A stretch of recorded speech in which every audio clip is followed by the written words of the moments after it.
பாட்டி பாட்டி, உங்களுக்கு சாப்பிட்றதுக்கு ஸ்நாக்ஸ் எதுனா வேணுமா? வேணாண்டி பாட்டியா, நீயே சாப்பிடு. சரி பாட்டி, ஸ்நாக்ஸ் வேணும்னா சொல்லுங்க, என்கிட்ட இருக்கு. தோ இந்த பையில தான் வச்சிருக்கேன், வேணும்னா சொல்லுங்க தரேன். கவி பாப்பா எங்க இருக்கிற?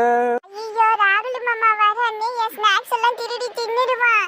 பாட்டியா போய் ஒளிஞ்சுக்கிறேன், அவன்கிட்ட நான் எங்க இருக்கேன்னு சொல்லிடாதீங்க. சரிடி பவுனே, ஓடி போய் ஒளிஞ்சுக்கப்போ. தேங்க்யூ பாட்டி. நான் டார்லிங்கும் டேஞ்சரும் ஒன்றா உட்காந்து இருக்கிறீங்க. அது சரி, நீங்கள் இன்னைக்கு தனியாக உட்காந்துருக்கிறீங்க. ஆமாம் டார்லிங்க, எங்க இங்கே ஒரு குட்டி பீஸ் இருந்தது, எங்கே ஓடி போச்சதையா? இந்த வீட்டில் இருக்கிற சின்னதுல இருந்து பெருசு வரைக்கும் மரியாதை இல்லாம தான் எல்லாரையும் பேசிக்கிட்டு இருக்குதுங்க. மரியாதைன்னா என்னன்னே சொல்லி கொடுத்து வளர்க்கல போல இருக்குது. இப்போ டார்லிங்க, உன் தங்கச்சி கொஞ்ச நேரம் அமைதியாக இருக்கு சொல்லு. அப்படியே அந்த அம்மா அப்படியே நல்ல நல்ல விஷயங்களெல்லாம் பண்ணிட்டாங்க. பண்ணது பூராவும் ஃப்ராடு வேலை. அப்படியே அபயகரமான வேலையெல்லாம் பண்ண இந்த அம்மாவை நாங்கள் அப்படியே ரத்தன கம்பளை விரிச்சிய வெத்தலை பாக்கெல்லாம் வச்சிய மரியாதை வேற கொடுக்குறாங்களாம். அமைதியாக இருக்க சொல்லு டார்லிங்க.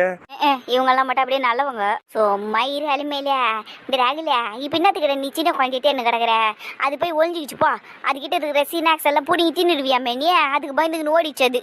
ஒளிஞ்சுக்கிச்சாப்பா இதே? சரி, எங்கே போய் ஒளிஞ்சுது பாத்தியா நீ? நான் தெரிஞ்சாலும் சொல்ல மாட்டேன் போ. உனக்கு எதுக்கிட்ட சின்ன குழந்தைகிட்ட இருந்து பிடிங்கி தின்றேன்? டைம் பாஸ் ஆக வேணாமா? அதனால தான் அதை துரத்தி தேர்னுக்கிறேன். இது வேறு பையன் வேறு வச்சுக்கணும் சுற்றி நின்றுது. ரொம்ப அழகாக வேறு இருந்தது.